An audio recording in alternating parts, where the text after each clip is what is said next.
सेठ जी। भावराव ने तो अपना असली रंग नहीं दिखाया ना। उससे सेठ जी का सफाया करने के बाद अपराध में मेरा सफाया करने तो नहीं चला वो। 16 साल तक दोस्त बना के मैंने तुझे संभाला, तेरा ख्याल रखा मैंने, उसका ये बदला दे रहा है तू। अरे क्या बकवास कर रहे हो नागेश से? आवाज नीचे कर भावराव।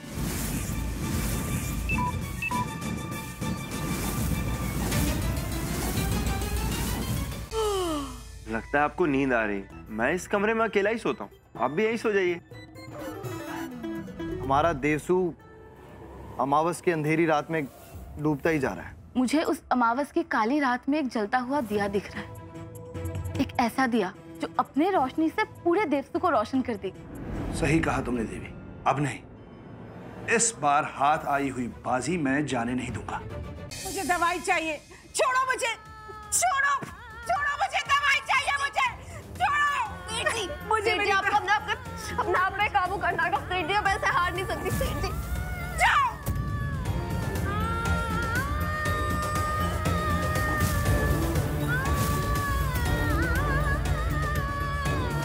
प्रगति, बहुत दिनों से सेठ जी ने तमाशा नहीं किया देवसू में। आंखें तरस गई उनके नाच को देखने को। वहीनी साहब, खोलो मुझे।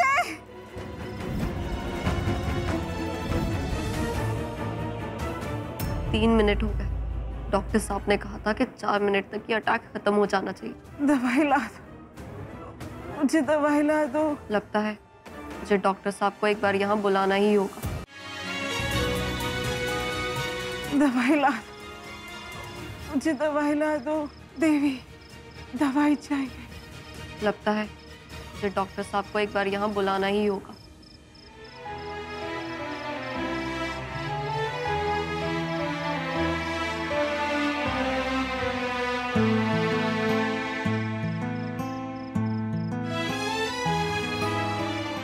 दवाई दे दो मुझे।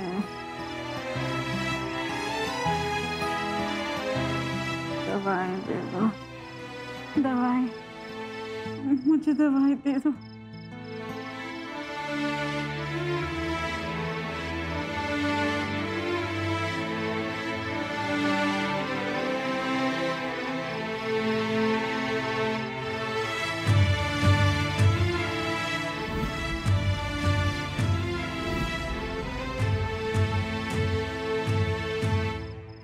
सेठ जी बनूंगी मैं।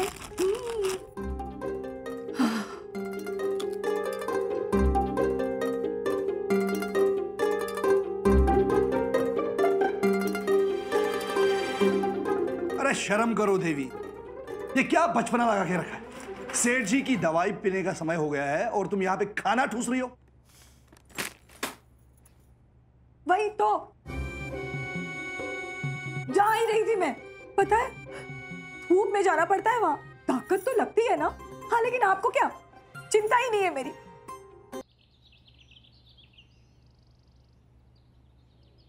ये क्या अनर्थ हो रहा है टुक्कू जी? बिना सेठ जी के दरबार क्यों बुलाया गया आज? भगवान जाने, आजकल पता नहीं क्या क्या हो रहा है हमारे देवसू में।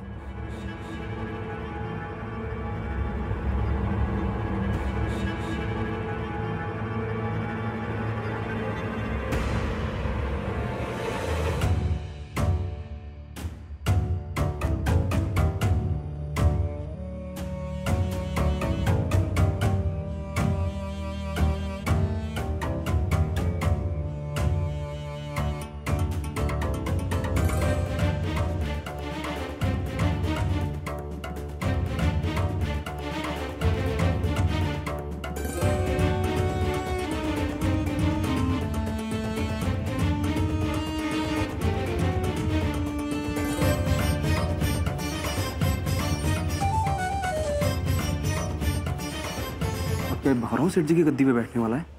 मैंने कहा था ना कि ये जरूर गद्दी पे बैठेगा। शांत खड़े रहो और देखो होता क्या।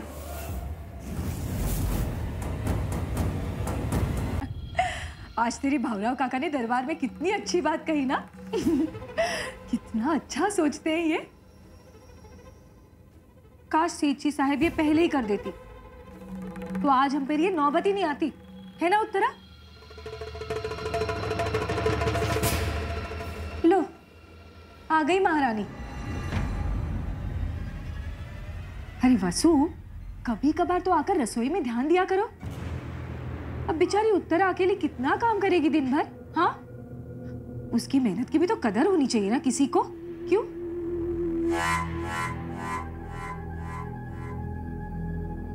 तुम तो बस इस शहरी भाई साहब को देवसू घुमाने में लगी हुई हो, क्यों? वैसे वसु, तुम तो सेठ जी को दवाई देने गई थी ना, अब कैसी है उनकी तबीयत?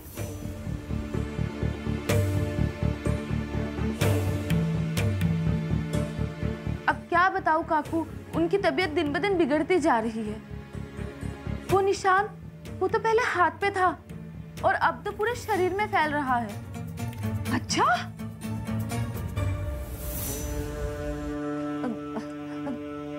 अच्छा, ये तो बहुत बुरी खबर है ना?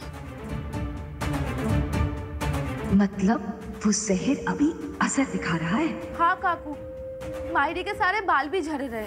मुझे तो डर है कि वो टकली, सेठी साहब टकली हो जाएंगी।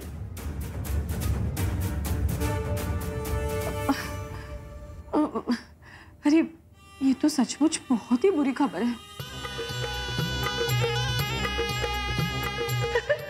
सेठ जी टकली देखने में कितना मजा आएगा।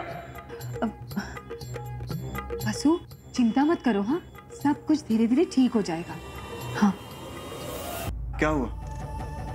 तुम्हें नहीं लगता कि वो गलत कर रहे हैं? इस घर के लोगों को हो क्या गया राघव जी? आप सब लोगों को असलियत क्यों नहीं दिखाई दे रही है? उत्तरा, क्या हुआ? क्या हुआ? जब देखो तब इस घर का हर इंसान धारो काका पे बस शक करता रहता है। आज उन्होंने जो कुछ भी दरबार में बोला, क्या वो सही नहीं है? और देवसू की आज जो भी ये हालत है, वो क्या मायरी की गलती की वजह से नहीं है? उत्तरा, सेठ जी के खिलाफ एक शब्द नहीं। यही तो मुसीबत है, सच बोलने जाओ तो आदर्श सामने आ जाते हैं। आखिर क्यों? सेठ जी के बारे में बोल नहीं सकते, मायरी के बारे में बोलना नहीं चाहिए, पर क्यों राघव जी? क्या हमारी मायरी, हमारी सेठ जी इंसान नहीं है? और क्या उन्होंने प्रगति को इस घर में लाकर कोई गलती नहीं की? मैंने सब तैयारी कर ली है, तुम वहीं रुको, मैं आता हूं, ठीक है?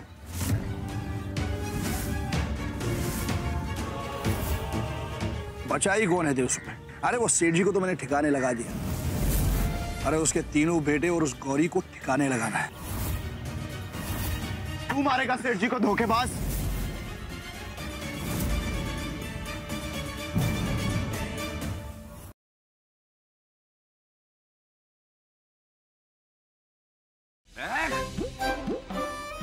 ओ महक, मुझे रोड पे लाके मेरे घर में आराम से बैठी है, बाहर हाथ मत लगा मुझे। सबने मुझे मना किया था कि इस लड़की से शादी नहीं करनी, और मेरी मत मारी गई थी। क्या तमाशा मचा रहे? क्या तमाशा मचा रहे? आज खुश तो बहुत होगी ना तुम, मेरी माँ के हाथ से मुझे मार खिला के। अरे ये मिला तेरे प्यार में बेवफा।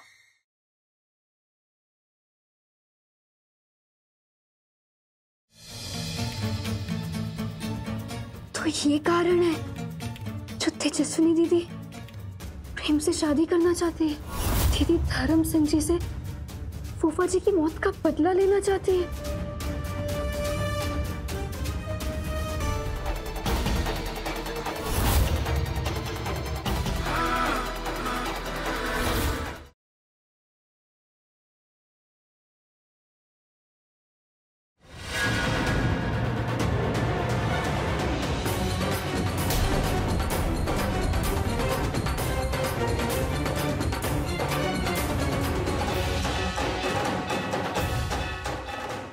पत्नी अगर ढाल बनकर खड़ी हो जाए ना, तो कोई भी मुसीबत घर की चौखट तक नहीं लांघ सकती।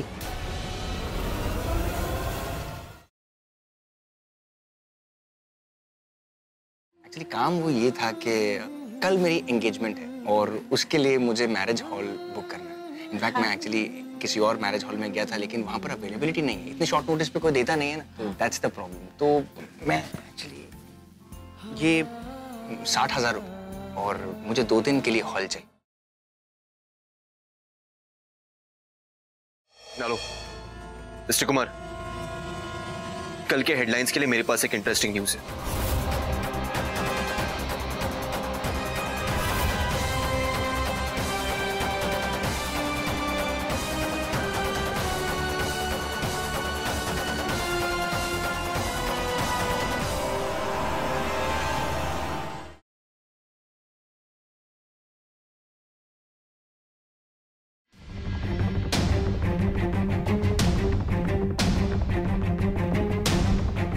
मेरा दूसरा इयररिंग कहाँ है?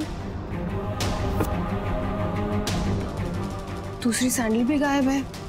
गॉड, क्या हो रहा है? ये मुझसे क्या हो गया? आपकी माफी के काबिल भी नहीं हूं मैं मिस जानवी।